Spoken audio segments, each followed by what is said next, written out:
मित्रांनो, आपल्या आयुष्यात कधी असा क्षण आला आहे का, जेव्हा आपण कितीही प्रयत्न केले तरी यश दूरच राहते.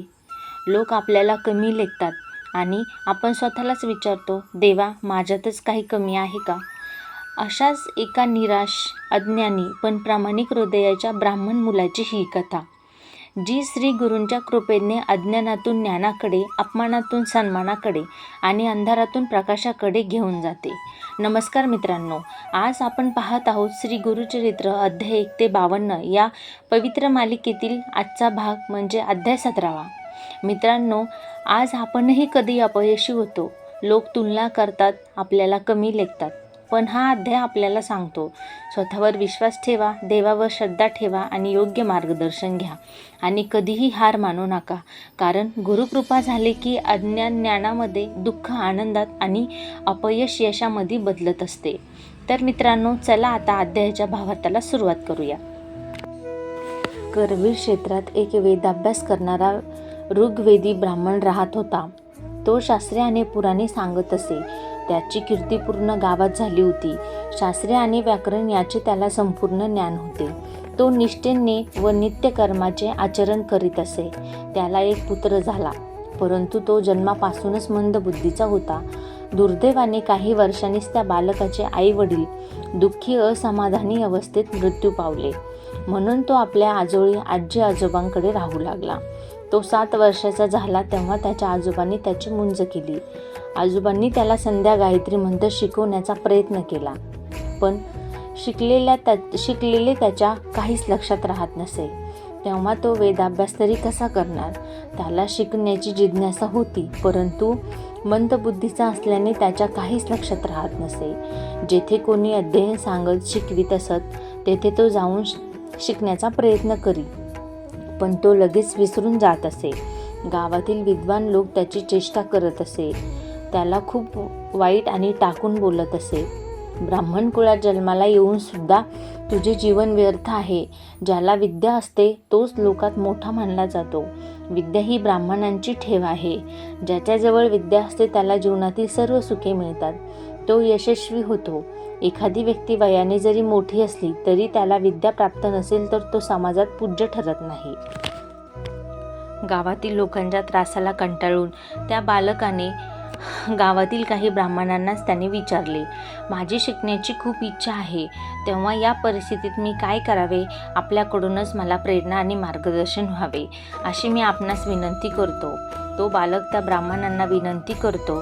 ते ब्राह्मण त्याला उपहासाने म्हणतात, तुला विद्या प्राप्त होण्यासाठी पुनर्जन्म घ्यावा लागेल. या जन्मात तुला विद्या प्राप्त होणे शक्य नाही. हे ऐकून तो बालक अत्यंत निराश झाला व तो गाव सोडून जाण्यासाठी निघाला.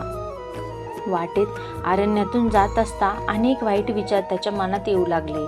तो अगदी खिन्न मनाने जात असता त्याला वाटेत, मला सगळे लोक दोष देत आहे. आता मी जगून काय उपयोग आहे? जीव देण्याशिवाय मला आता दुसरा मार्गच नाही, असा विचार करीत तो चालत असता भिलवडी गावात आला.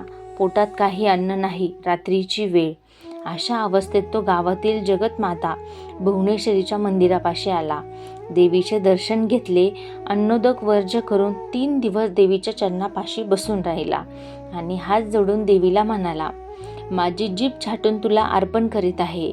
जर तू मला दर्शन देऊन यातून मार्ग दाखवला नाहीस तर माझे मस्तकही तुझ्या चरणी अर्पण करेन, असा निर्धार करून देवीच्या पायाशी बसून राहिला. थोड्या वेळाने तो निद्रेच्या अधीन झाला.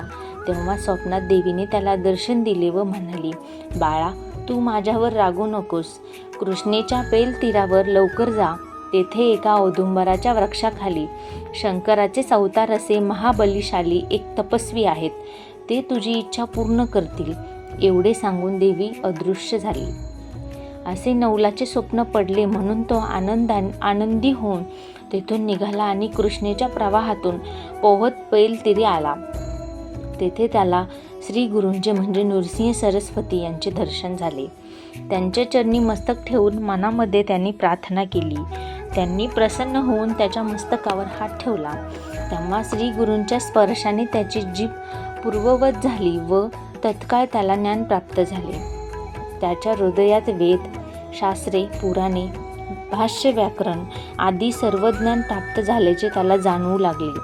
परिसाचा स्पर्श होतात जसे लोखंडाचेही सोने होते, अगदी तसेच गुरूंचा स्पर्श होताच त्याला सर्व प्रकारचे ज्ञान प्राप्त झाले होते.